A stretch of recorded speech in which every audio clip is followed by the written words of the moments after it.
चीन और अमेरिका के बीच कोल्ड वॉर लगातार बढ़ता जा रहा है और जैसा कि अमेरिका बार बार चीन पर आरोप लगा रहा है कोरोना को लेकर, परमाणु परीक्षण को लेकर, तेल के स्टोरेज को लेकर, और चीन भी है जो बार बार पलटवार कर रहा है और कड़े शब्दों में कर रहा है। तो दोनों के बीच जो कोल्ड वॉर बढ़ता जा रहा है उसका असर क्या पड़ेगा? क्या हिंदुस्तान पर उसका असर पड़ेगा? क्या विश्व की जो इकोनॉमी है उस पर असर पड़ेगा? क्या चीन के आसपास जो छोटे छोटे देश हैं उन पर इसका असर पड़ेगा? ये तमाम बातों की जानकारी हमने ली। हमारे साथ है फॉर्मर मेजर जनरल पीके सहगल। सर, आपका स्वागत है न्यूज नशा कार्यक्रम में। Anu, thanks immensely. I thoroughly enjoyed being interviewed by you.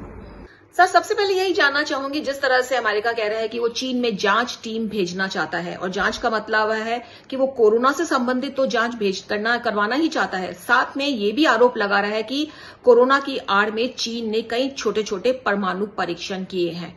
तो इस तरह से जो आपको लगता है कि कोल्ड वॉर जो है वो लगातार बढ़ रही है दोनों देशों में? अमेरिका काफी देर से बड़ी कोशिश में है कि चीन के अंदर एक इन्वेस्टिगेशन टीम भेज जाए ताकि वो कोरोना की शुरुआत की असलियत जान सके। क्या वास्तव में ये वुहान की लैब से उठा या ये एक बायो वेपन है, या जैसे चीन ने प्रोपेगेंडा कर रहा है कि वुहान मेट मार्केट से उठ खड़ा हुआ। दूसरा, अमेरिका ने आरोप लगाया चीन के ऊपर कि कोरोना का फायदा उठा के उसने कुछ एटॉमिक टेस्ट भी किए। उससे मैं सहमत नहीं हूँ, क्योंकि चीन के ऊपर कड़ी नजर रखे हुए हैं Russia, south Korea, Japan, Britain, France, Australia और हिंदुस्तान भी। और किसी की सीस्मिक डिवाइसेस ने किसी प्रकार का कोई भी रिक्टर स्केल के ऊपर इंडिकेशन नहीं प्राप्त किया जिससे जाहिर हो कि किस वक्त एक एटॉमिक टेस्ट किया हो। मुझे नहीं लगता कि चीन ऐसी गलती करेगा जब पूरी दुनिया की नजर चीन के ऊपर है। जैसा कि पीके सहगल बोल रहे हैं कि अमेरिका तो लगातार कह रहा है कि वो जांच टीम भेजना चाहता है, लेकिन परमाणु परीक्षण की बात से वो डिनाई करते हैं। उनका कहना है कि ये सिर्फ आरोप है, इसमें कोई सच्चाई नजर नहीं आ रही है। सर, जिस तरह से कोरोना जो है का संकट पूरे विश्व में है और हर कोई जो है इस समय कोरोना के ऊपर ध्यान दे रहा है, लेकिन दूसरी तरफ चीन जो है वो अभी हाल फिलहाल में जो छोटे छोटे उसने धमकियां देनी शुरू कर दी अपने आस पड़ोस में जो छोटे छोटे देश हैं उनको। ताइवान की उसने हाल ही में एक नाव डुबो दी, इससे पहले भी वो दक्षिण चीन सागर में काफी कुछ कर चुका है।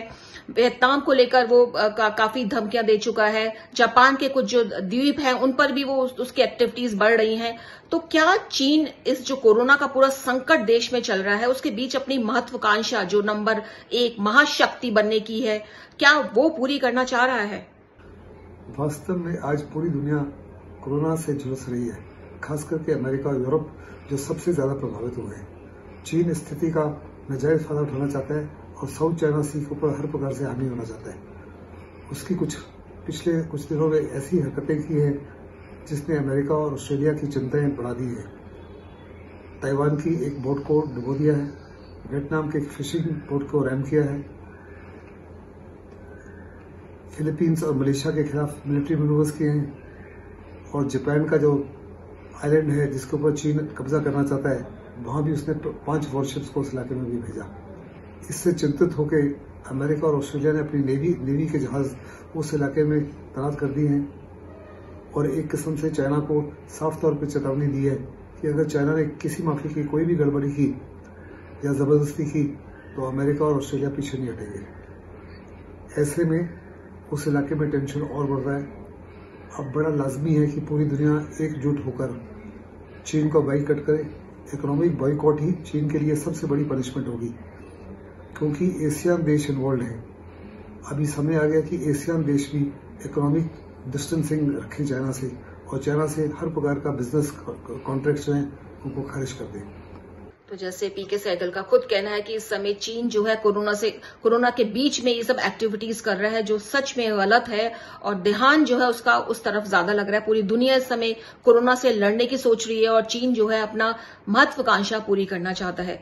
ये भी सुनने में आया है पीके सहगल जी की पिछले कुछ समय से चीन जो अपना तेल का भंडार लगातार बढ़ा रहा है, तो तेल का भंडार बहुत ज्यादा करने के पीछे उसकी क्या मंशा हो सकती है? इस समय ऑयल प्राइसेस जो है रैंक बॉटम पर है। ऐसे में जितने भी ऑयल कंज्यूमिंग नेशंस हैं, बड़े नेशंस जैसे कि जापान है, चाइना है, हिंदुस्तान है, उनकी जबरदस्त कोशिश है कि अपने जो भंडार हैं उनको हर प्रकार से भरे और गिरती हुई कीमतों का फायदा उठाए। इस समय हिंदुस्तान के, चीन के और जापान के सबके भंडार अमेरिका से बहुत ज्यादा है। अमेरिका और सऊदी अरेबिया वगैरह बड़े ऑयल प्रोड्यूसिंग नेशंस हैं और इन्होंने भंडार अपने देश में बनाए नहीं अपने यहाँ ऑयल स्टोर करने के लिए। लेकिन अभी स्थिति का फायदा उठाने के लिए अमेरिका ने भी फैसला किया आज कि वो 80 मिलियन टन की कैपेसिटी जो है अपने देश में भी बना रहा है। जब वो बन जाती है तो अमेरिका के भंडार चीन और हिंदुस्तान से बड़े हो सकते हैं, लेकिन इस समय वास्तव में ऑयल कंज्यूमिंग नेशंस के भंडार अमेरिका से बहुत बड़े हैं। सबकी मंशा एक है कि अपने आप को फ्यूचर ऑयल शॉक से प्रोटेक्ट करें और इसी मंशा के अनुसार ये कार्रवाई चीन ने की है। तो जैसा कि आपने कहा सर कि इस समय जो तेल के दाम कम है और हर कोई जिसके पास स्टोरेज है, चाहे वो जापान हो, चीन हो, हिंदुस्तान हो, वो करना चाहता है, अपनी स्टोरेज करना चाहता है। लेकिन चीन का जो मकसद है वो कुछ और ही नजर आ रहा है और वो ज्यादा से ज्यादा उसने अमेरिका से ज्यादा अपने तेल भंडार जो है जमा कर लिए हैं।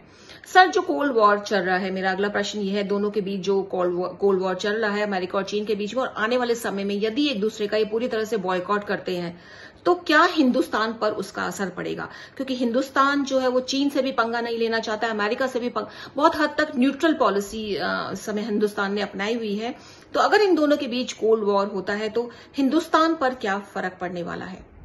अमेरिका और चीन के अंदर आपसी युद्ध तो चल रहा है ट्रेड को लेकर, लेकिन अभी तक इतना बड़ा रूप नहीं हासिल किया कि जो एक दूसरे को कम्प्लीटली बाइकआउट करें। मुझे नहीं लगता कि 100% बाइकआउट करेंगे, क्योंकि दोनों देश जो है एक दूसरे के ऊपर काफ़ी डिपेंडेंट है। लेकिन अगर वो हर प्रकार से एक दूसरे गुड्स को बाइकआउट करते हैं तो जहाँ तक हिंदुस्तान है, हिंदुस्तान को जियो इकोनॉमिक और जियो पोलिटिकल ज़बरदस्त एडवांटेज होगा और जियो स्ट्रैटेजिक एडवांटेज भी होगा। हिंदुस्तान के पास ज़बरदस्त अपॉर्चुनिटी होगी अपनी इकोनॉमी को इम्प्रूव करने के लिए। अमेरिकन इंडस्ट्री जो है चीन से उठकर हिंदुस्तान या कहीं और लोकेट करने की कोशिश होगी, उसका फायदा हिंदुस्तान को उठाना चाहिए। और उसका फायदा अगर हिंदुस्तान उठाता है तो किसी भी हालात में उसको ये नहीं कहा जा सकता कि वो अमेरिका को या चीन को प्रोवोक कर रहा है। उस स्थिति का केवल फायदा उठाना चाहता है, उठाएगा, जो हर देश का हक है। पीके सहगल का यही कहना है कि ये इंडिया के लिए कुछ अच्छा वक्त होगा अपनी इकोनॉमी को इम्प्रूव करना, क्योंकि जो डायवर्जन होगा दोनों देशों से उससे उसका फायदा हिंदुस्तान उठा सकता है, क्योंकि उसका बाजार बहुत बड़ा है और उसमें बहुत ज्यादा कैपेसिटी भी है केटर करने की हर तरह के सामान को। तो इकोनॉमी को फायदा होगा और हिंदुस्तान को ऐसा कोई नुकसान नहीं होगा। तो आपने हमको तमाम ये जानकारी दी। फॉर्मर मेजर जनरल पीके सहगल हमारे साथ हैं, इसके लिए आपका बहुत बहुत शुक्रिया सर। तो दोस्तों, उम्मीद है आपको हमारा ये प्रोग्राम पसंद आया होगा और न्यूज नशा के जरिए हमारी कोशिश लगातार रहती है कि हर पहलुओं पर आपसे चर्चा की जाए, चाहे वो राजनीतिक हो, चाहे वो सोशल हो, चाहे वो हेल्थ से जुड़े प्रोग्राम हो। जरूरत महसूस होती है कि आपको अपडेट दिया जाए हर चीज का। तो लेटेस्ट अपडेट ये इसी तरह का चल रहा है, दो देशों के बीच जो तनाव है उस पर हमने आपको जानकारी दी। और आप देखते रहिए न्यूज नशा, आदत हर खबर की। और आप हमसे जुड़े रहने के लिए सब्सक्राइब करें YouTube पर, फॉलो करें ट्विटर पर और लाइक करें Facebook पर। और ज्यादा जानकारी के लिए न्यूज नशा की वेबसाइट पर जाएं। आपको टाइप करना होगा सिर्फ न्यूज नशा।